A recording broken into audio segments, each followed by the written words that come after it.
Maybe it was the buckets of KY jelly and the tongue punching. Greetings and salutations, and welcome to Hacker Slash. If you're joining us again, welcome back. We need to move now. If this is your first time listening, welcome to the party. We are a horror movie review podcast dedicated to telling you whether a movie is a hack, a total joke, a waste of time, or a slash. Totally killer, pun intended.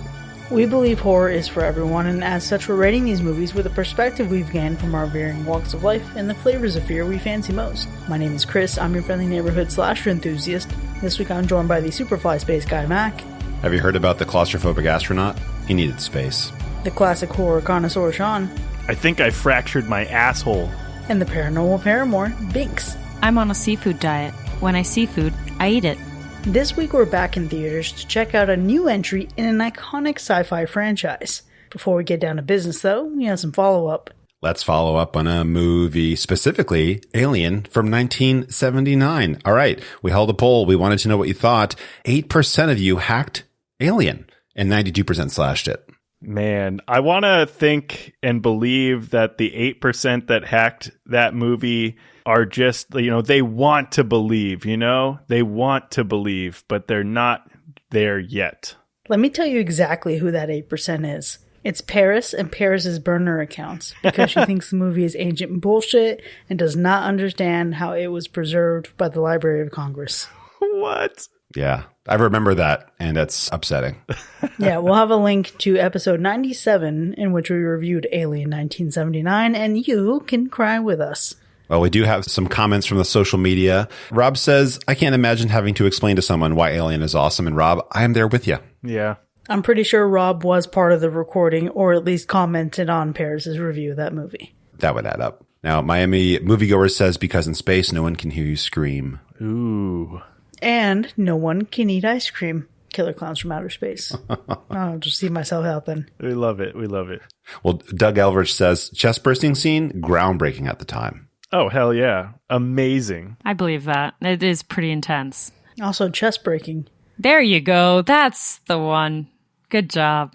Little O'Neill 16 says, a gay awakening occurred. Because of who? That's the question. Maybe it's Little One Neil. I forget. But who had the awakening? Who was it caused by? That's what we need to know. Because I know Sigourney Weaver gives many a girl a gay awakening as Ripley, but also, were you thinking about the xenomorph? Were you thinking about the actor who plays the xenomorph? We don't know who you are. And therefore we don't know who gave you a gay awakening in this 1979 film. Maybe it was the buckets of KY jelly and the tongue punching. Oh, yeah. There it is. All right. There it is. It's the tongue punching. And we're already after dark. All right. Life of John Paul says, it's too dark. Needs more lighting. No, come on. Too dark. Needs more lighting. Get out of here. It's only effective if it's dark. It's fucking space. It's perfect. But I do want to commend you for your name, though. Life of John Paul. I almost thought you said Life of Sean Paul. That would have been something. I think the comment here from Marina really sums everything up. It says, Ellen Ripley, case in point. I'm with it. Yeah, I did forget her name was Ellen, though. I feel like I only refer as Ripley. She does have a first name. At this point, it's like Prince. It's just Ripley. I agree. And last one here, shout out to Ruth. She said, it's the Alien movie, period. And there it is. Mic drop. Cement that shit. And special occasion here, we also have a voicemail to listen to from one of our listeners. Oh, yeah. We're going to roll the tape now from the Hacker Slash hotline. Hi, everyone. I'm Alexandra. I go by Strange and Unusual on Instagram. First off, Sigourney Weaver, I adore her. Ripley is such a badass character, and I love this movie for that reason. I became an Aliens fan later on in life, and I love sci-fi. I love how badass she is. The aliens, they're like all metallic-y and weird, and they don't look scary, but they'll turn your ass into gunk and slime. I do feel like they could have gone way harder with the gore. I needed more blood. I needed more guts and pus and I needed more filth. But other than that, I really love this franchise. Not every movie is perfect. I know we're just, we're talking about part one. I will say 1 and 2 are my favorite in the franchise. Like I said, Ripley's a motherfucking badass. So yeah, I'm sure there's more I want to say, but that's all I have for now. So bye, guys. Wow, I love the enthusiasm here. Definitely agree. Sigourney Weaver is badass, obviously. I think she's an iconic final girl for a reason, right? So I am 100% with you there. I think the real takeaway here is that Alien and other Alien movies are really for everyone of every age. You know, they're for the whole family. Not the family-friendly aliens. Absolutely. You can start watching this at 10. You can start watching this at 45. It doesn't matter. Okay, well, I mean, you're not wrong. I went to go see tonight's movie with Allie and her 11-year-old son, and this is his first R-rated horror movie in movie theaters. So I would say fun for the whole family. Awesome. Absolutely agreed. What a great way to introduce somebody to the wonderful world of sci-fi and sci-fi horror. Well, last thing here, we've got some new patrons we want to welcome to the family. We've got Thomas, Lizabeth, Ray, Jared, Dalton, Josh, and Kara or Kara. We talked about it the other night. It's Kara. That's right. What's up, fam? Guess what? You're part of us now. We exist because of you, and we appreciate that. Hell yeah. Welcome, ghouls and gals. Our chests are bursting with love for you.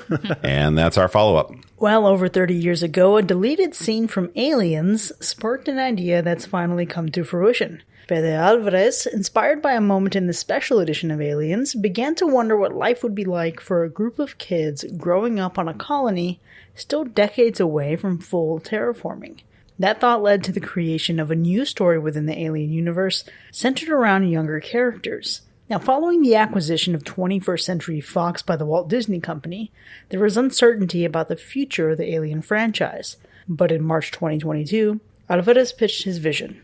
A story that would be unconnected to previous films, yet respectful of the established lore. James Cameron even provided input at the script level, and during the film stayed true to the world he helped create.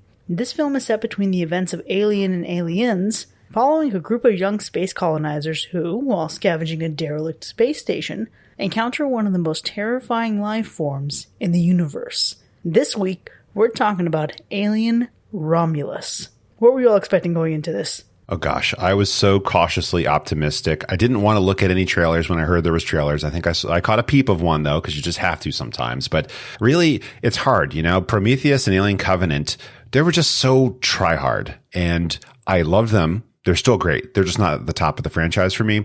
And I was expecting something in between. There's something in between the greatness that is Alien and Aliens, and all the way to maybe Prometheus and maybe Alien Covenant at the worst. I was hoping Fede Alvarez is going to give us something that's better than those, that's fresher.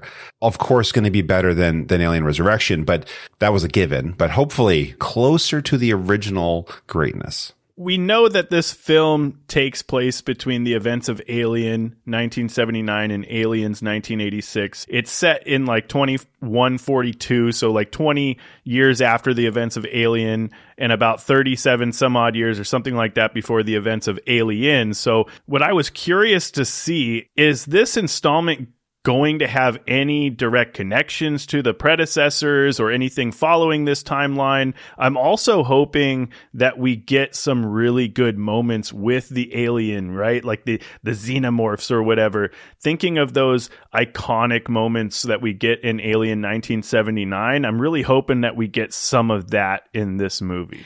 Yeah, I'll be honest, I didn't have many expectations, but rather some concerns because perhaps this franchise would be oversaturated when I realized how many freaking movies there are in the Alien franchise or Alien adjacent, right? And would I need to watch a lot of them to be able to understand what's actually going on? You know, luckily I didn't, because of its placement in the timeline. But I was also curious to see how having a younger cast was going to tackle these xenomorphs, obviously. Like, how was that going to go on? Was it going to be a little too cheesy? So some slight hesitations, but nothing that, you know, deterred me from being excited to see this film. And I think in part that's because I'm not a major Alien franchise fan. Like, one of my very good friends, Ripley, who obviously, based on her name, you can imagine, is obsessed with this film. So I got the extreme honor to see it with her in theaters. And I feel like that was very helpful because if I ever needed to know something, she was holding my hand throughout the way. Absolutely incredible. And I'm so glad you had that experience with her. See, this is one of those franchises, much like The Omen, which we recently covered, where I respect it, I have some reverence for it, but I don't necessarily have a lot of emotional investment or particular care for it. Ellen Ripley is a fucking badass, okay? There's no denying that. And so you have to really pay respect to a franchise that's built on the back of one woman. However, going into this, I wasn't that excited. I was excited about the experience of it. I was excited about covering it for the show.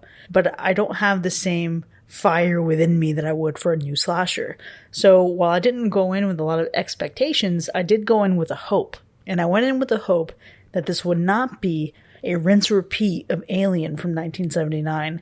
And I really, really hoped they would make it just a touch quicker paced or a touch more interesting. Because Alien works in the context of what that movie is. It's a slow burn at the beginning and then things really ramp up and then all hell breaks loose. And I love that. It's great. However, I don't think it would play the same in a movie today. So I'm at least pleased to report that throughout this whole movie, I found myself ridiculously entertained the whole way through. I was tense, maybe not scared, but definitely tense, and actually even momentarily shocked. I think it's interesting that you talked about the pacing and not wanting it to be the rinse and repeat, and, you know, talking about specifically slow start to like really just action-packed third act or what have you. And I do feel like this movie was a little slow coming out of the gate, just like maybe Alien 1979, but it did pick up for sure later on. And to your point, entertained throughout the entire film. That's, I think, the interesting bit, because it wasn't like this was boring or anything like that. It did start off a bit slow, but it definitely was interesting. The characters that it gives you were interesting in it, and the story keeps you entertained. I was also visually stunned throughout this movie. I think it was just a really beautiful film to watch. I had this strange feeling while watching this movie because I know what is likely going to happen to people, right? And they make a lot of the same mistakes early on that many others have made before them. And I find myself having more fun than anything while watching this one because of that point of view, which I think is a little bit interesting. There definitely was that perfect alien vibe, and they created some fantastic moments that allowed you to really have fun with the movie, but also get that same tense, gruesome feeling that you want in an alien movie. It was such a fun movie to watch in a theater, though, let alone in Dolby. The sound design here, the subtle glow of the technology on screen, everything just felt so cinematic. It really just felt like a movie that belongs in a theater. And the entire time you're watching, you might be able to recline if you got the nice seats, but in many cases, you're going to be tilting forward because it does kind of keep you so interested. And sure, sometimes you know what's going to happen, but sometimes that's part of the fun, is because we're informed as a viewer. We've seen other properties and we know these characters don't know what's going to happen and they don't know the danger that they're in. Mm-hmm. And so you're sitting there leaning forward, tense. My wife really was just like so caught up in a lot of the moments. She watches a lot of horror movies because of me, but it's not like this is necessarily her cup of tea on her own. And so we watch these things. She still has that reaction, which is great for me. You know, because I don't have a reaction whatsoever when I'm watching horror movies anymore, except for enjoying them and having a little bit of fun. But that doesn't show up as jumping. I couldn't agree more in terms of just moving up from your seat, being on the edge, looking to your friends. That's exactly what this theater experience was for me. I felt like, again, being someone who has seen a couple of the films when they were younger and just didn't really remember a lot of them, watching it with someone who is basically the female embodiment of Alien, we both aligned on how much fun we were having. I think that this film felt extremely digestible for any fan of the franchise, no matter if you're new or old, lightly have seen maybe some of the films or not, and it keeps the entertainment going. And I know a lot of people are saying that there's like a lot of mega fan service that comes with this film, right? But to be honest with you, of course there is. Right? Like, this is already I don't even know what number we're at now in terms of this franchise, but we've been down this road. There's going to be some nods to the earlier films, but I don't think that it's very much like in your face, right? And down your throat, trying to make it very evident to you that this is a little nod, an Easter egg to something. I dare say that there is another film that's in theaters right now that's not horror. It's actually a Marvel film that I love that is way more in your face and, fan servicey than this one. For sure. 100%. And that's the thing. You cannot have a franchise as iconic as Alien and not pay some level of service to fans. Let's stop pretending that that's a bad thing to do. What is a bad thing to do is to be heavy-handed with that and to completely jam the entire DNA of the film full of just moments from the past. I think what Fede Alvarez does in this movie is really sprinkle it and season it well. But this movie stands on its own. The most surprising thing for me was how much more invested I was in this than past Alien films. Those movies I was watching for Ripley. But this movie, I found myself watching in, yes, because to some extent I have to, right? But I was quickly bought into the characters. And that was such a pleasant departure for me for any kind of sci-fi film outside of Star Wars. I usually have a hard time really grasping onto that. This was a younger cast of characters. I found that a lot easier to relate to and hold on to than watching a bunch of characters I didn't care about in the original get wrecked. Yeah, I'm right there with you. You know, you mentioned fan service and really not wanting it to be heavy-handed, right? Because that can really take away from allowing this movie to really be on its own. And I gotta say, what I was really surprised with this film was not the fan service. I was really surprised that this film was able to pull off the same feeling, the same style from the early Alien films. The way the set design looked to the way the aliens look, it just feels the way it did when I fell in love with the franchise as a kid. Yeah, I mean, listen, our patrons will hear this in B-sides, but this movie really is the Rogue One of the Alien franchise. When you think about a modern film that perfectly captures 70s filmmaking. Yeah.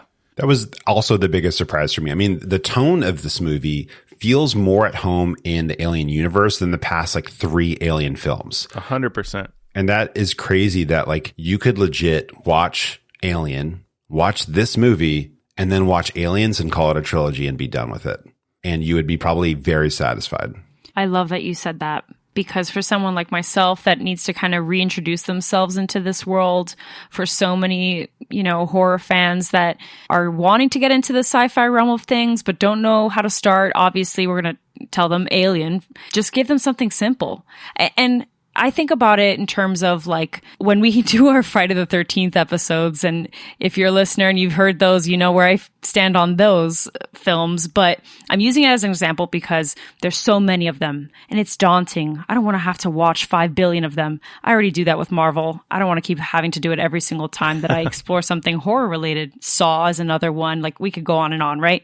But I do want to get into sci-fi films. And if you tell me that there's 9 of them that I've got to see, it's God, with what time?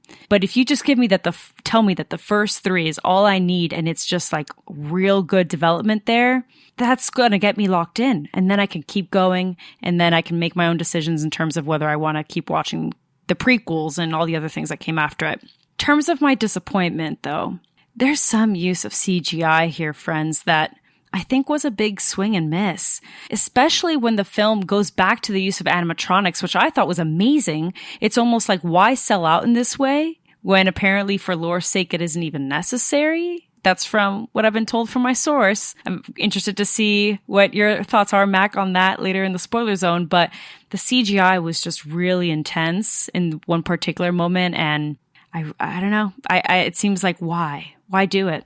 I think we are 1,000% aligned in that disappointment, and I cannot wait to discuss what that is in the spoiler zone. Agreed. 1,000%.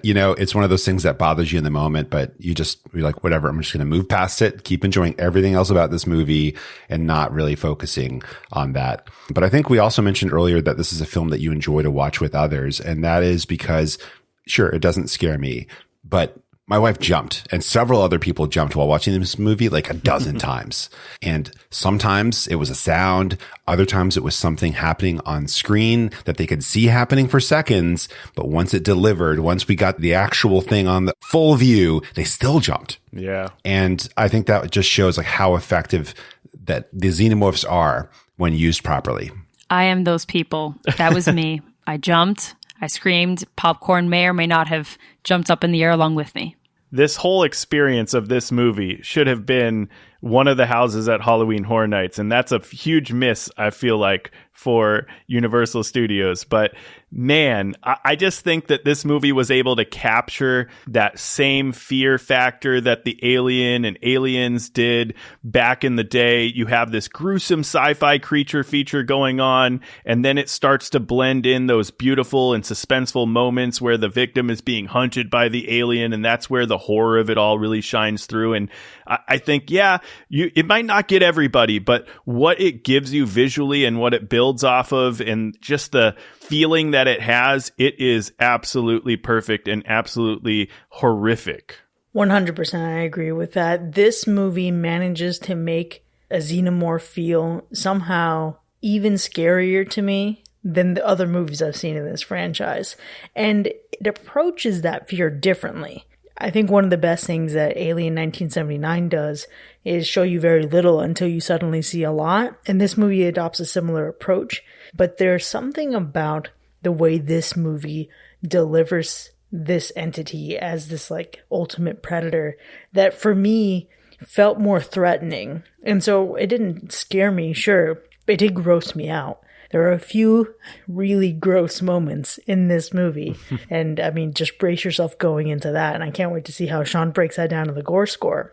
But this movie is overwhelmingly refreshing for me. And I say this as someone who generally watches things like, okay, Star Wars. I like the nods to the back catalog of films.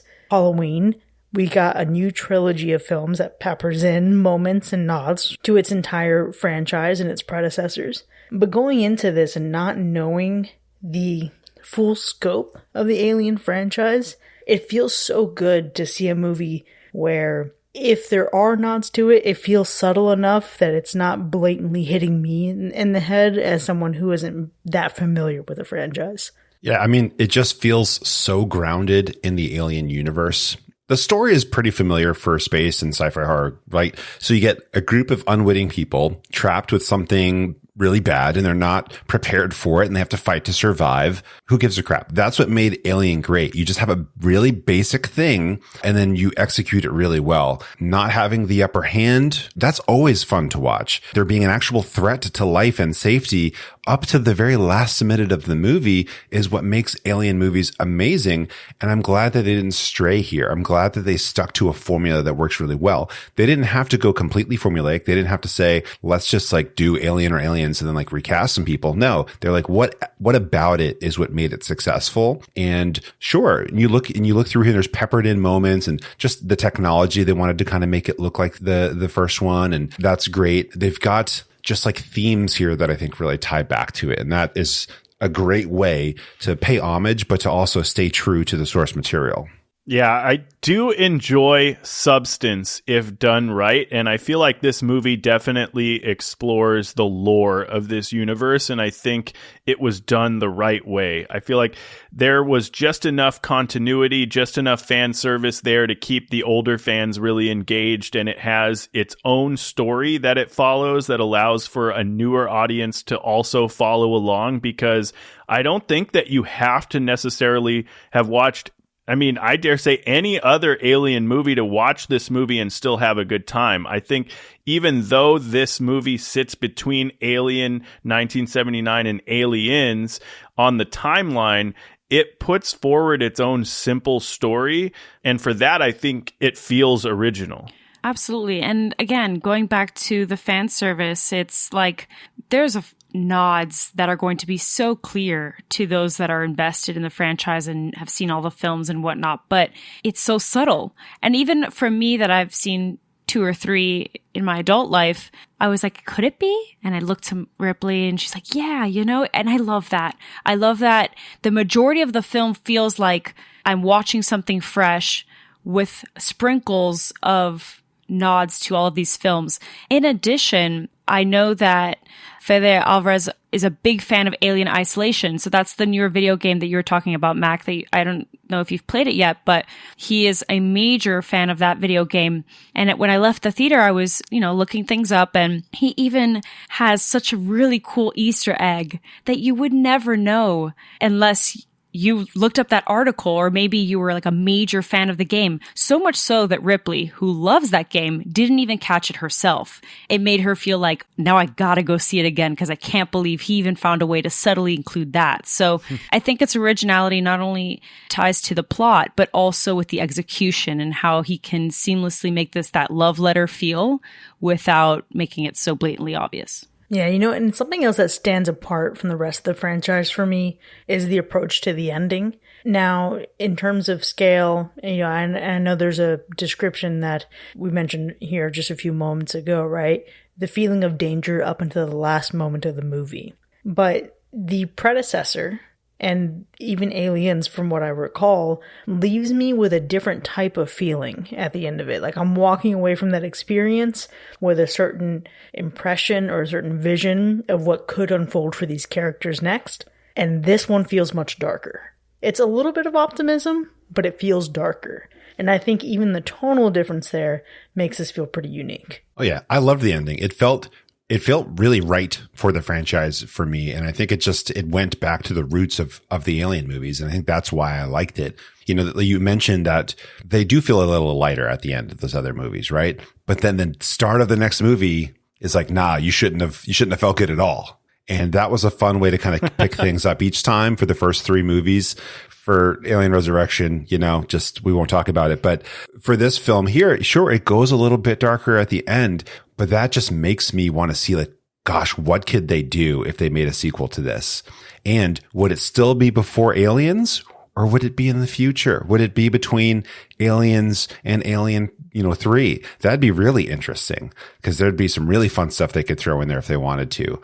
I'm good either way, but I think that's what it did at the end because it just said there's so many possibilities because when you watch an Alien movie, once you've seen a couple, you realize they could pick this up. It doesn't matter how long it's been. It doesn't matter anything. If they wanted to make another one, they would find a way to make the story work. And if they did that here, it would be one hell of a watch. Yeah, I mean, if there's one thing we know, they can choose to plug in any timeline and figure it out and we're going to watch it. We're going to watch it. But man, the ending of this movie for me was fantastic. The entire third act of this film was fantastic. It's action-packed, it's emotional, it's gruesome, it has some resolution, it looks great, and it's full of tension. So you could not go wrong with the ending of this movie, in my opinion. Completely agree. It's phenomenal. The entire third act. Absolutely so much fun. I appreciate that Alvarez is leaning more into the dynamics of some character tropes that you wouldn't expect versus the typical like romance and whatnot that you might find in other horror films or sci-fi horrors. I think that that's also so refreshing to see because it really changes how you're going to feel at the end of this film versus such a blueprint that we tend to find in other films, right? Especially when they lean more into romance versus friendships and, family dynamics, all of that. So in that third act, you're seeing all that come to a head and then some. There was a moment there where I was like, wow, yeah, I'm feeling light. Everything's going to be okay. Nope. Let's dial it to like 1,000. Let's make sure that the shit really hits the fan real fast. That's when I was like, popcorn was flying up in the air. I got to be real with you. So the ending sticks the landing without a doubt. Well, it seems like this bodes very well for our ratings. But before we actually start scoring it, Sean, how would you rate the gore score? This one really felt like it had a good amount of gore and effects because with an Alien movie, we have more than just human guts. You know what I mean? We've got a plethora of different things happening. I honestly think this had just as much, if not more, gore than the OG Alien 1979 for sure. I feel like the goriest of them all would probably be Alien Covenant from what I remember, but this one had some really great moments with some really gnarly visuals, earning itself an acidic medium high gore score. And what about the Animal Report? Well, unfortunately, PETA would be extremely upset because it's a science fiction horror film, friends, and sometimes rats get caught in the crossfire. Well, let's go ahead and get into our ratings then. Alien Romulus from 2024. Was it a hack or a slash? I'll start this one off here, and I'm just going to make it really easy for you. Go see this movie. And if you can see it in theater, go see it in theater. I don't really love going to movie theaters anymore. If I can be at home in the comfort of my own, couch in my living room, that's where I'm going to be.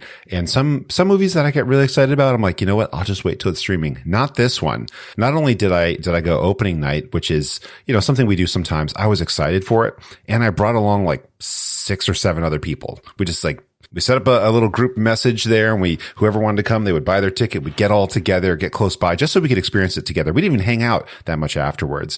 But when we did, we were all so stoked. We had so much to say about this film, and it was just a really good time. The visuals here are amazing. The story keeps it true to the themes of Alien and Aliens, and even Alien 3, and I definitely respect it for that. This feels like somebody made a movie who really respects the franchise, or at least what the franchise could be, because it has its low moments. And this tried to kind of leap over those and say, let's focus on the good and the stuff that keeps the fans happy. And it was nice. It was not fan service in the ways that we're used to it. Marvel has really shown if you just throw a face at them, they'll be happy. No, we didn't get that. We had to integrate it into the story, make it work with the mythos, and they did it so incredibly successfully here. It's just all around such a great film and such a good time. Yeah, I feel like this movie is a perfect example of how you take everything that worked from the successful first couple of films in this franchise and add just enough of its own flavor to really shine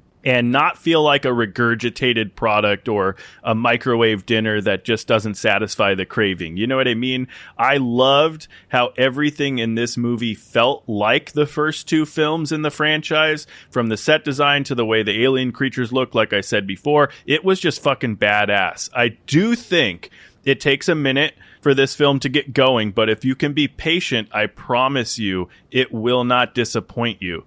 Once shit starts going down, it's just relentless and full of action and emotions. This film is arguably one of the strongest installments in the franchise since maybe, I don't know, dare I say Aliens? I don't know, because I think Prometheus is really fucking good. So maybe it's right there with Prometheus in a battle for third.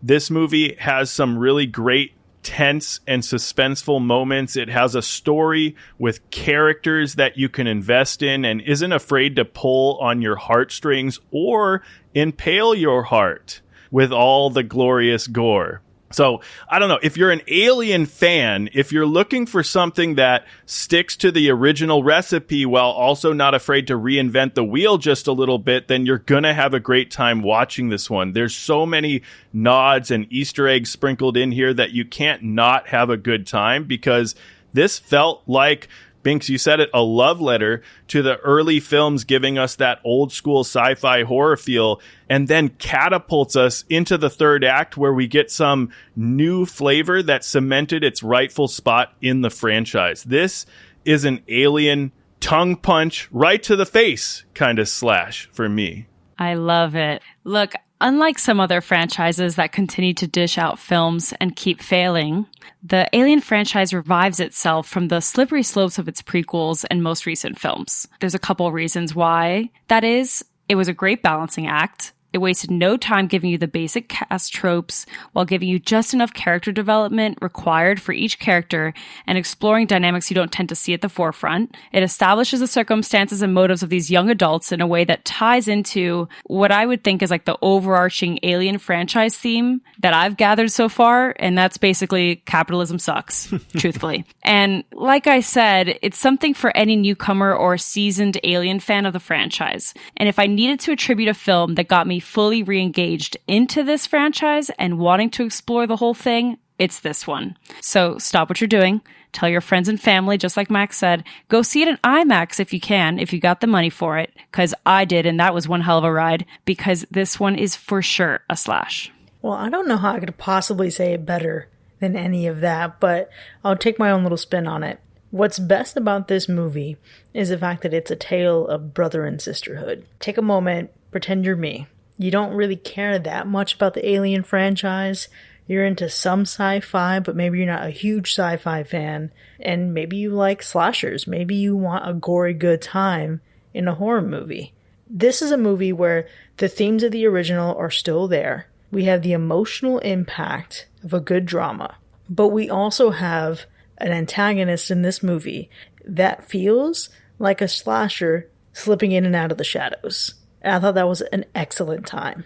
What's great about this, it's made with such a high level of quality that it really re-engages me as just a casual viewer in the same way, in the same impact that I think the first Omen had for me. I didn't really care about the Omen movies overall. You respect them, but the first Omen made me actively enjoy it. And the crazy thing here is that this movie, while having some emotional moments, manages to walk this line of being entertaining but not pandering, emotional but not exploitative. And for this to be able to have a moment where it shocked me and I actually held my chest for a second, I think that's undeniably a slash. And with that, Alien Romulus has earned a universal slash, unsurprisingly. But there is a lot more to discuss when we return from our break, so if you've seen it in theaters, please let us know. What would you rate it? You can join the conversation for free in our Discord server. Now you can find the link to join that conversation in our show notes. And if you haven't seen it yet, and you're listening to this post its theatrical run, you can follow the link in our show notes to see where you can watch it right now. Now when we return from our break, we'll dive deep into the spoiler zone territory and also unpack that hokey CGI moment that Binks was mentioning earlier. We'll see you in a bit.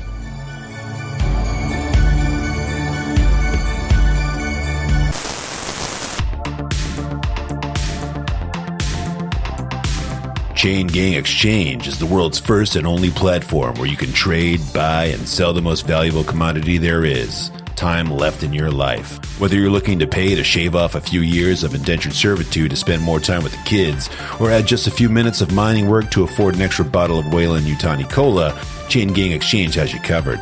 Simply download the CGX app, create your profile, and start trading minutes, months, or even decades with just a few clicks. Don't worry, every transaction is securely backed by the most advanced quantum blockchains in the galaxy, guaranteed to keep your remaining years as safe as possible. But hurry, the market is volatile. 1 minute you're a free agent, the next you're locked into a 50-year mining contract on LV426. So why waste time worrying about the future when you can literally sell it? Use promo code HackerSlash and get your first 10 years transaction fee free.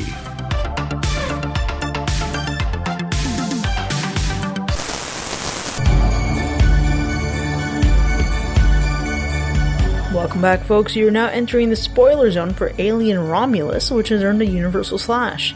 And we have a lot to unpack here, but before we get into the specifics of our ratings, let's go through all those kills.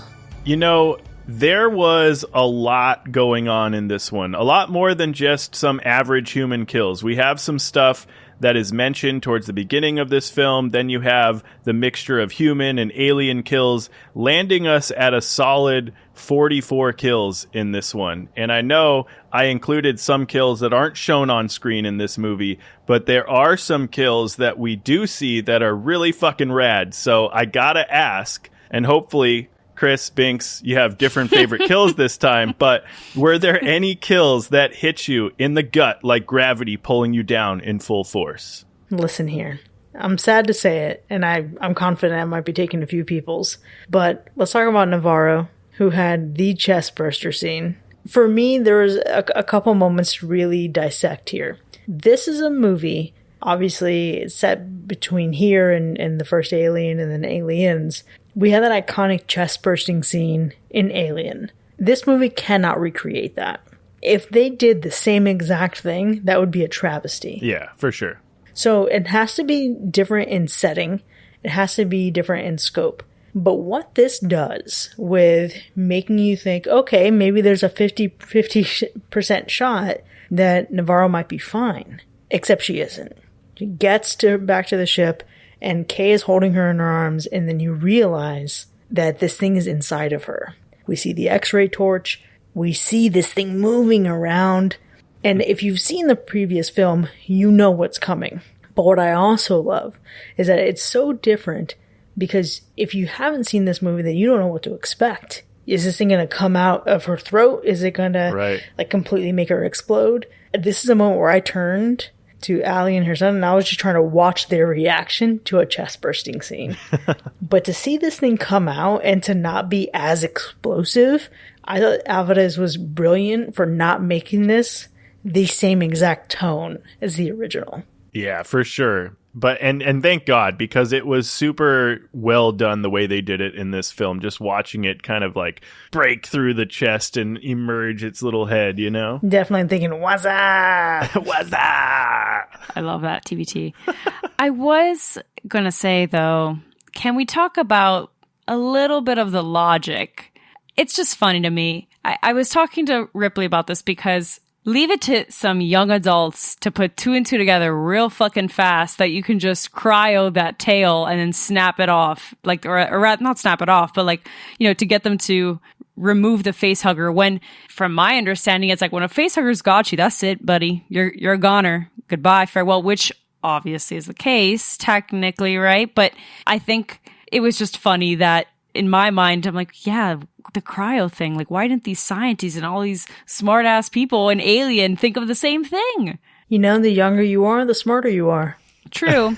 But I will say, my gripe with that kill in particular is that it was revealed in the goddamn trailer. It was pretty much revealed in the trailer. And that's annoying because I made the mistake, I guess, of watching the trailer, which I usually do. But when I'm watching the movie now, I'm just waiting to see, all right, well, I know what happens to this girl. And it sucks. You don't want to go into the movie waiting for the inevitable. Trailers just be given too much now, you know? Too much. I don't remember a damn thing about this trailer, so that's okay for me. But obviously you know what's going to happen to her because of the poster. Right. They should have had a few more people with shaved heads, I think. Yeah, maybe that too. Good point. Well, we don't have the same favorite kill for this one, so that's great. Maybe it's because deep down you knew which one was really going to be my favorite one and you're just being kind. Yeah, take it away. All right. Let's give it for the vaginal kill. That motherfucker. Bjorn. I couldn't stand that bandana man from the second that he opened his mouth, which is fine because the character tropes are doing the thing, right? We've got one for each person and we know those typical, you know, setups where there's got to be someone who isn't likable that of course has that revenge, you know, aspect to him, but he's such a dick, truthfully, and I can't get over it. And even his own cousins admit it, so that's fine. But what I thought was really funny was that pod, I guess. The setup, what it looked like, friends, I'm not even trying to be lewd, but if you saw the movie, you know it looks like a vagina. It's a fucking vagina. And it looks like things are secreting out of the vagina, all right? In this case, acid, which I feel like, does that make this movie a feminist film? I think so. Wow. Yeah. You gotta check out that discharge, though. Oh, no, not the vaginal discharge. Get a gyno appointment. But it was pretty gnarly. It was just a lot. It was a lot. The acid was burning right through him, and I was maybe the only person cheering, perhaps. I didn't really look around. I was in my own element. Oh, no. I was cheering internally. Okay, great. Good. I was having the time of my life. This was certainly the most satisfying kill of the entire film. Yeah, for sure. By far and wide. But I will tell you, can I say just real quick, someone that didn't die, but I will tell you if he did, I would have hacked this film, and that's Andy. I'll talk... My speech about Andy's coming soon, all right? But if he had died, I swear by everything, I would have been like, God damn it, this movie's good, but I just can't. I can't slash it knowing this has happened. Gosh, please go do an entire binge rewatch of this franchise and see how it plays with your emotions. Just do it. No. Yes. You know, I think people have had a taste put in their mouth because of Prometheus and because of Alien Covenant and feelings about David and whatnot. But no, go back and rewatch everything and get a very different feeling. Really have your heart crushed. I think Bjorn's kill was solid, right? It was a solid kill for sure. But the kill I was waiting for was Tyler's kill. That's what I was waiting for. I want the classic kill to the face, to the back of the head. I want that second mouth to pop out and boom, steal some brain. I wanted to see it like the whole time. And we really only saw like the effects of it. Like it had already happened. Tyler, we got to see it happen for real. And it looked like he was about to say something really like cool and badass. Nah, game over, dude. It was so quick. And I love that. And this whole environment that we're in is so reminiscent of Aliens. That's, I think, where it was introduced. And I love that as well. So we're playing a little, fan service there by showing us that. That's a lot of fun. But the fact that he's up there, he's doomed. He's not coming out of there. It's not going to happen. But when he starts to say something, it doesn't matter what he was going to say. He might have already said it. I didn't even hear it because I was just focused on that second mouth popping out and punching right into his skull. Doesn't matter. It's game over now. Yeah. The tongue punch to the eye is definitely up there with some of the best kills in this movie, but we definitely can't discredit Kay getting killed by her own mutated alien humanoid baby, because man, what a turn of events that was. Like, giving birth to this thing, one, and it, maybe honorable mention to the baby that was inside of the womb, right? Because we don't know, like, she got injected with the weird shit, right? And man, that thing came out like a mutated monster of some kind of human/alien thing. For sure. Okay. Can I just give a shout out, actually, now that we're talking about the mutated monster baby tall thing? Let's give a shout out to Robert Bobrowski. I hope I'm saying it right. But the point is that was an actual actor. I know. That was a person who is 7'7". All right. Holy fuck. He's giving Javier Botet. I mean, yeah. Yeah. So I just want to give a shout out to him because he looks very scary. And I would have believed that whole entire thing was CGI. I know that was a person. Obviously not like that, guys. Not like that. But, Someone being able to move like that is impressive nonetheless. But yeah, for sure. The K in her death, but then also just the birth of this thing. Right. It was the first Omen all over again. It was, we're getting a lot of bodily autonomy action in the theaters this year. However, I do want to give a little asterisk, a little 0.5, because there's absolutely no way Kay's actual baby survived that gravity fall. She was no longer pregnant. I refuse to believe it. Yeah, okay, so that's a hot take, because maybe it did die in the womb, and then that thing brought it back to life and then infused and morphed into what it ends up being. That's okay. That's a good take. I like that. I think it took over the form of the baby that was on its way, which is heartbreaking nonetheless. Either way, R.I.P. to Kay and her baby and the baby that could have been. Yeah. What's great about that whole setup, though, it was 100% in reference to Alien Resurrection. I'm sorry, you can't convince me otherwise. The look of it was very Alien Resurrection. The dispatching of it was legit. Like, I can't wait for you both to watch it because it's going to be so much fun from one of the kills in that movie. But no, it's so cool. This one was weird. I am still torn about how I feel about the look of that baby alien thing, whatever. It's going to get a new name. Every xenomorph has a name. And so I'm curious what this one's going to be called. The predator alien combo, when an alien is born from a predator, is called a predalien. So there's names for everything. So I can't wait to see what this one is named. Maybe it's the genomorph. Oh my. Perfect. He looks like a gene, Yeah. I don't know. I could buy it. I'm here for it. I do have to say, there's something that made this movie look so spectacular. And that we've mentioned going back to the roots, right? It's the practical effects here for me, because you can see CGI when it happens, and the look of the face when it was CGI'd was so bad and so cheesy. But when the stuff is actually done with practical effects, it is classy. It is so real feeling. The aliens look fantastic. Their movements look fantastic.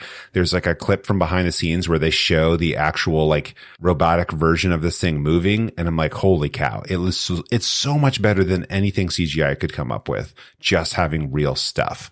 And I think Rook had to be practical as well, and during many parts, right?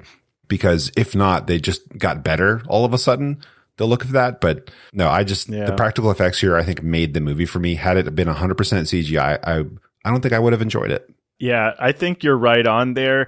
I loved that they used the special effects team from Aliens 1986 to bring this movie to life, because they ultimately were invited to work on the set design and the practical effects of the creatures, which I think is why we were able to have that same feeling that we loved from the earlier films.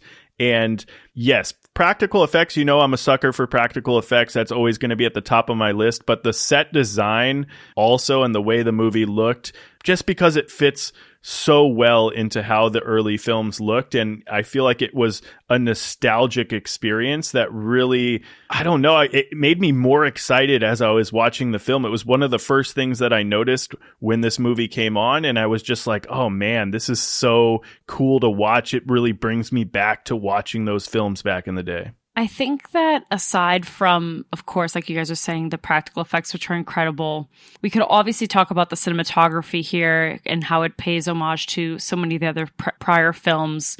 You know, when we talk about the blue mist in reference to Alien, or like that dark contrast that I know one of our listeners had mentioned is too dark, but in my opinion, I think it's great because that's what creates this like mystique and fear about the xenomorphs. But I wanted to also highlight like just the set design is insane. It is so freaking good. The way that Alvarez makes these vastly large hallways seem so small when they need to be.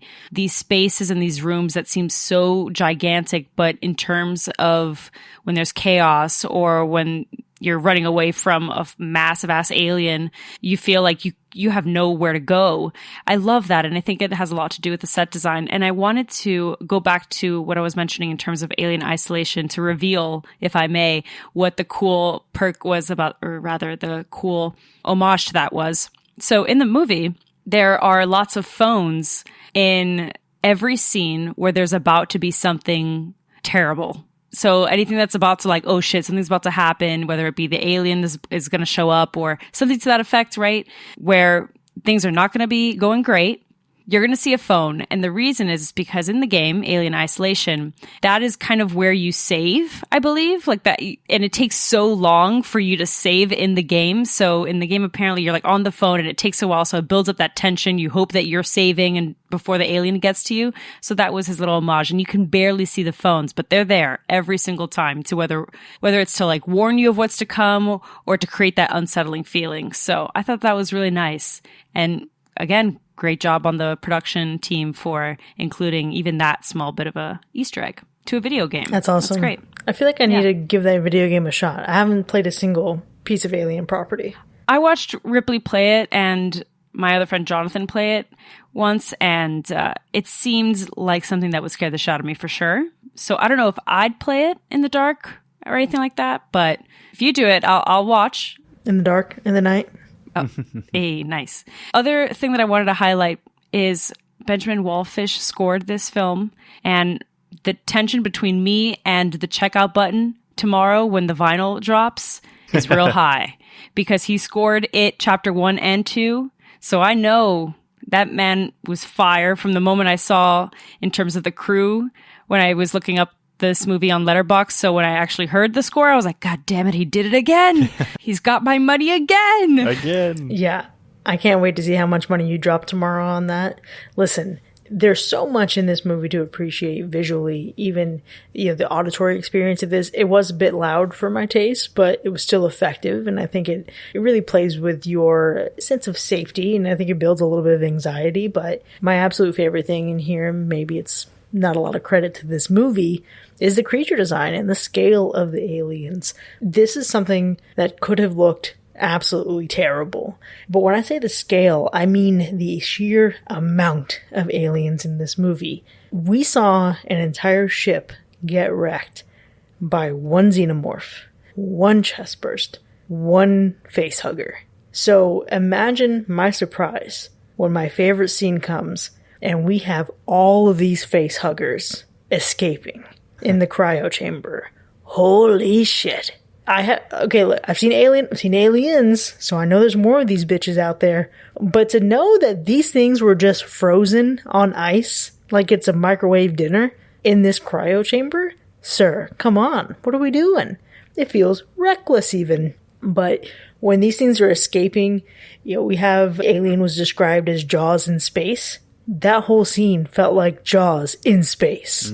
It was such a cool scene, but even the moment that we get right before all of those like parasite face hugger things escape or start running amok, right? It's the scene where they put the chip or whatever from the other synthetic into Andy, and the way he looks when he reboots was completely fucked. Like that dude looked like he was possessed. He just went like head back, eyes rolling, looking up at the sky, his arms, like it just looked so crazy. And then with the lighting in that room, man, that really set the tone for what was going to follow. That shit was spooky. I absolutely loved that. And when we actually get to hear him speak, and they're like, what the heck? What's wrong with you? Who are you? That moment where he starts speaking is so good, because that's got to be fun as an actor to be able to play like two completely different characters, like change your accent up, like really go for it. And that was great. It was such a huge payoff, because now we have that original threat back that we didn't really know about in Alien until towards the end. And now we have it from pretty much the start of the film, that at any moment he could turn on them and they wouldn't know, or he could get them into a really impossible situation, and they don't really know that that's what he's there to do. When it's revealed to them that he's just different, and they're like immediately like, bing, that little hair on the back of their neck stands up like, uh-oh, what did we do? It's feeling a little bit off now. And it really, I just think like pays off so much later, but to like show us that change in such a dramatic way was such a great choice. So yeah, cool. he is one of many ticking time bombs for the plot in this movie. I did notice that. They made ample use of those. Well, this is a great segue to my favorite scene. If I could please have Siri play Andy, You're a Star by The Killers, because in truth, my favorite scene is any scene that involves Andy. So, ladies and gentlemen, settle in, because the monologue is about to begin. Andy is probably one of my favorite characters of this year. Maybe I'm cheating by saying any scene that he's in is my favorite, because sure. But David Johnson played the fuck out of this character. I beg of you to please watch Rye Lane. That's another film that he just did last year. It's a romantic comedy, but it just goes to show you how incredible of a range this actor has and up and coming, because he nails it. 2 in a row. Fantastic. But more in particular, I think it's so interesting that at the start of this film, they're making you almost feel empathetic. They're making you feel like you want to root the hell out of a synthetic that are notoriously antagonists in this film outside of the xenomorphs, obviously, right? Like, I've seen Prometheus and I've seen Alien. I know that synthetics are not real great people or, not people. So, wow, do I love this character so much. And I feel conflicted about it, because even when he is rebooted with Rook's chip, I'm still like, but he has something in place. He's still making the wise decisions, guys, like not for anything, but in some cases he is smart and equipped with statistics and knowledge of whether they're more probable to survive or not, considering the circumstances. So if I had to pick one scene in particular that's my favorite, it really is that reintroduction, because it's almost like, like, let me reintroduce myself. I'm this badass. I'm not a helpless, broken synthetic. I'm about to be the one that saves all of you. But will. I just love it. I love the duality in that. And I think it goes so well with not only seeing a synthetic in a way that you haven't before, from my understanding. That's me going off of the movies that I've seen. But you're seeing them with the dynamic of having a sister, right? Someone that they care for. And I know, Chris, I'm sure you have so much to say about that, because it was what you highlighted. I thought that was really cool. We're not focusing on a romantic trope about Rain and Tyler and their history and blah, blah, blah. Who's the dad of Kay? None of that matters. Let's lean into siblings. Let's lean into friendships. I really, really like that a lot. Yeah, it's just so good. I do think there were some moments in the film that added a little bit of much needed humor, because there was the scene where the crew first gets on the ship and starts taking off, and Tyler lights up that joint or whatever. Maybe it's a cigarette, hand-rolled cigarette. I don't know, but the gravity allows him to literally smoke the whole thing in one go. The actual one-hitter quitter. Not that having a name. It's so good. It was so funny. That was one of the moments that made me laugh out loud in the theater. Listen, man, we love a good laugh. And one of the things that actually made me laugh was a really petty moment from Andy. I have to echo so much of what you said about Andy as a character. The fact that we see Andy as an endearing android And it wastes no time revealing to us that that's the case. Obviously, he's getting his robotic ass beat in the middle of the street and we see the leaking milk for blood. I love that we got to have this different play on not only who he is, not only who this protector character is, but just redefining synthetics within this context. But there's that moment where you question, how much was he actually feeling? Obviously, he's not supposed to have any feelings. But she is, yelling at him after he refused to open the door for Kay. She says, "How could you do that?" He said, "What? Leave someone behind?" There is no damn reason that synthetic should have been that petty. He fucking dragged her. He absolutely dragged her. And I love the depth there. Binks, you also mentioned this bond of siblings, right? This brother-sister dynamic. I absolutely love that because to completely remove any chance of objectifying anybody in this movie, not having to worry about the burden of romance in this movie, it honestly just removed so much distraction from what I think are really excellent characters. Down from Rain being almost like the Han Solo of this movie, who's just trying to find a way off planet and move on to a better life. It was just top notch all around. Such a good call out because you don't even think about it. I mean, you watch Alien, there's no romance there. Really, right? When you make it to Aliens, I think we're still pretty much the same. When you make it to Alien 3, it's not even about romance. It's about a friendship and companionship, really. It's about having that other person. And that's what I think led us to actually feel connected to these characters, is because like they had each other's backs and they had a history with each other. And that's effective there. It's not about like, "I love you, dude. Oh my God, it's whatever. Kissy, kissy." Yeah. No. Well, 100%. Like, this is loyalty through and through. People can be separated and people can be bought.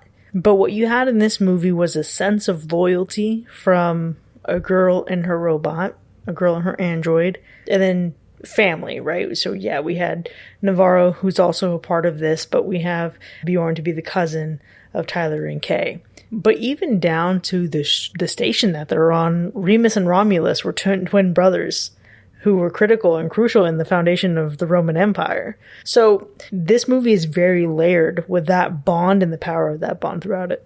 Yeah, I think it just speaks to Andy as a character because I feel like, man, it's just hard to play an android, I would say, in the first place. And to be able to successfully do that, but also play two different androids, there's not much more we can really say about that performance, but it is just worth notating how talented this actor is for being able to pull that off.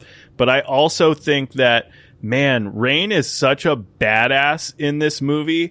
She does some pretty fucking cool shit, right? I'm just thinking of, towards the end in the third act where she's really just shooting up all of those fucking aliens, zero gravity, just shooting them up with the brilliance of the zero gravity, not allowing that acidic blood to really hit them, but then having to travel through this tunnel of acidic goo. You know what I mean? What a fucking crazy moment that was. But man, Rain, such a fucking badass. I also just have to compliment this movie so fucking highly for giving us the consequences of acidic blood. The first Alien was acidic. Yeah. And sure, we saw how that movie turned out. But the fact that this movie knows the rules of its universe and its world, and then actually has consequences to that, and a momentary pause to say, let's maybe not let this fucking acid burn straight through the hull of the ship to then fucking decompress our entire vessel. Please, let's not do that. But then also, I really fucking love the fact that we had an explanation for why this final girl can fucking shoot any alien. It was a moment that in any other film may be unnecessary. Guy teaches girl how to shoot a gun. It could have been a moment where it was a little bit predatory, a little bit romantic tension, sure, but we get the actual explanation of, hey, you point this thing in the general direction and then the auto aim is going to do the rest and you're never going to miss. Even that little line helps the believability so much for that entire scene. Oh, and that's also, I feel like, a nod to previous films and to video games, because like when you watch Aliens and the Colonial Marines have these weapons that like help them auto aim and stuff, they have the really big ones that fire a ton of rounds. Those are so much fun to play with in video games. But having played only one of the recent Alien video games, it's kind of like that. It was like a moment for me where I was like, oh man, that's what I got to do, right? Is you put it in the general direction and it snaps, auto aims, you just fire away and it's going to lay them out. And that was so much fun to see her use that. I didn't even think about that, Chris. I didn't even think about the fact that it's like, it's not even a throwaway line necessarily, but it was such just like a line that seems believable between people who know each other and have built a rapport. It's not like, all right, hold it like this, not like that. No, it was just like, all right, dude, here's how you do it. All right, you got this from here. No problems whatsoever. It was so perfectly done. It was, but I think the other element of this is them going the extra mile to say, okay, what are all these fuckboys going to say about my movie? And I'm thinking about Ray, Finn, and Poe. And I could have just imagined them saying, whoa, Rain could suddenly use a gun, even though she's never used a gun before. She's never even been off planet. I fucking know that's that bullshit. Oh my gosh. It's so funny. Well, what would you guys say? Like, Rain, does she hold up to Ripley? Do you feel like she's bad? I feel like she's badass enough. I don't know if she overtakes Ripley by any means because Ripley is iconic, but I think, you got to have that badass final girl. And how do you think it compares to Ripley in this movie? I think it needs no comparison. I think they're two women standing in their own power, and I think they're both, valid options. I think she is young, vulnerable, and fragile, and I think the fact that she doesn't get quite a happy ending, she doesn't know if she'll ever wake up again. She doesn't know if she'll reach her destination. Yeah, I don't think a comparison is necessarily like helpful here, but I think the flavors are very different, and that really ties back to how the movies are different, because the characters in the first one, everything felt kind of isolated. Once the terror began, we'd have like one or two people in the room at the same time, except for the notorious chest bursting scene. Everything else just felt like only one or two people, maybe a third person might say something before they are dispatched. Here, it's technically like that. But because of maybe the editing or because of the walkie-talkies, it really felt like everybody here was like a closer knit group. And so you didn't have to seem like as isolated, as you do in the first movie. The first movie, the pace really helps with that as well. It truly feels like the ship is massive and you're really far away from each other. And here everything feels just a little bit closer together. All right. I'm so glad that you mentioned the first movie, because what the fuck were they thinking? Putting this man's face. I get it, we want to bring back Ash, but do we really have to have his face looking that fucking weird on this half robot? You can't tell me the technology isn't better, because for as much shit as people talk about Rogue One, Tarkin and Leia looked better in Rogue One than this motherfucker looked on this half robot. Preach it. Absolutely preach it. I'm right there with you. We have the same worst part. Bilbo Baggins full on scared the shit out of me when he hit the screen. What should have been like, oh shit, no way, was like, oh my God, Ian Holm, what happened to you? and honestly, it's a shame because they could have just aged him and damaged his face.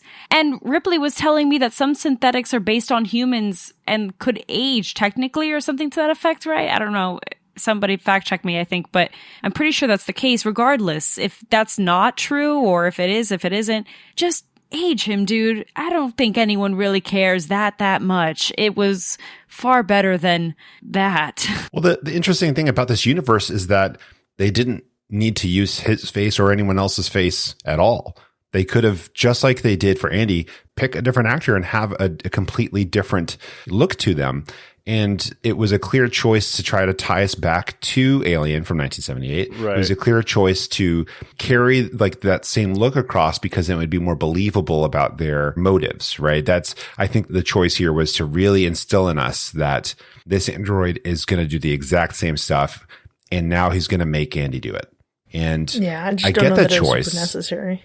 I don't think it was necessary. I think it felt a bit weird. And it's like, well, because rest in peace, Ian Holm, right? I mean, it's been a couple of years now, and it seems, even though it's been 4 years, kind of soon to use someone else's likeness. But it also wasn't necessary because, again, this universe establishes that there's a bunch of different models that they could go with, and you didn't have to go that route. You also probably could have talked to Lance Henriksen, and we could have started to phase in the Bishop character in this film here, since we're in between movies. We could have made that happen. Yeah. We could have gone for anybody, and it was nice to be reminded of him, right? But it took you out of the film. And I'll agree, it was my worst part of the movie as well, because it takes you out. Everybody laughed, or they were just like, when we got to that moment. And you don't want that. You want to break your tempo. The stride here was just like caught, like tripping on a banana peel. Yeah, I mean, while I can appreciate the fan service and really trying to, tie it back to the original Alien 1979, we probably could have found a way to maybe have that moment, but take the chip out and then let that be the end of it and not really venture off into the whole smart house vibes. You know what I mean? But either way, it wasn't the worst thing for me. I think I could honestly say it was mostly just maybe that it was a little sluggish to start, and that's being just like really picky, because I don't think that the story was boring, or even the first act of this movie was really boring. I think it's interesting enough. I think it introduces characters, it builds character development and puts you into this world in this time period. But I think that they could have found a way to maybe get closer to an hour and a half, and it would have still been probably really, really good. But it's either that or the Parasite facehugger tank that looked an awful lot like the lobster tank at my local Red Lobster. Damn. Where's the lie? Not one to be found.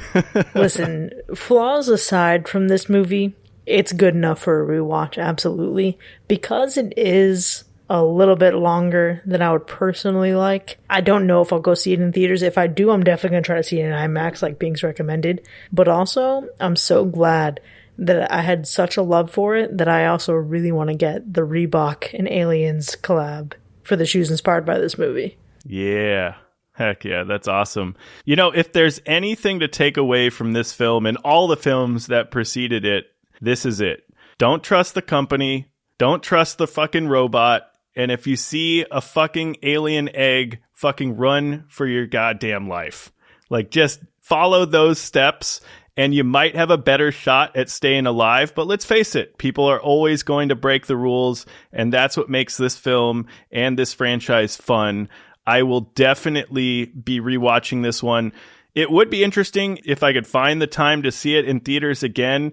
I would probably try to go to Regal, because I got the AMC popcorn bucket, which is cool with the face hugger on it, but the Regal one that glows is also fucking sick. And if I do happen to be at a Regal, even if I'm not seeing the movie, I'm going to try to scoop that up. Okay, if you can find it, let me know and I'll send you some money. All right. I've heard they've been sold out. Oh, shit. Okay. I definitely want to keep watching this franchise. I wasn't able to rewatch a lot of the films prior to seeing this one, so I've timed it just right. I had only seen Alien before this. I can just keep going. And then maybe, fuck it, I'll go back to the theater, I'll see it again, so that I can really get to experience what it's like to watch this film now, having seen all of the Alien films. So stay tuned. But this has high rewatch value. Just get your popcorn ready, okay? Because when you make it through Aliens and you make it to Alien 3, you're going to have gone through a couple pounds of popcorn. Just saying. It's such a fun franchise to get into, because you can get caught up in the whole alienness of it and the whole, space sci-fi thing, which is where it kind of draws me in. But as a horror film, it's just so much fun. And I can't wait to be able to watch this at home from the comfort of my own home. I would love to rewatch it tomorrow if I could. I just don't have the time to go to the theater again. So when it's available for streaming, count me in. I'm here for it. Well, this certainly makes me more excited for the franchise and what lies up ahead in future episodes, but for now, there you have it, folks. Alien Romulus from 2024 has earned a universal slash. Now, we've certainly had a robust discussion here, but the conversation doesn't end here by any means. Yeah, if you want to go further than the episode and join us for some fun and off-the-wall conversation, consider becoming one of our patrons to check out the B-side of this episode, where we discuss our love for the Alien franchise and try to figure out this wild timeline together. You can visit patreon.com/hacker/ to enjoy more of the show with early access, extended episodes, bonus content, and live shows. And if you love all our banter about aliens, xenomorphs, and the crazy order of which you should probably see this franchise, you can leave us a 5-star review wherever you get your podcasts. This helps us continue to deliver great content for all you horror fiends out there. We'll see you next time, folks, and remember, that's not in the best interest of the company. Can you turn yourself off, please?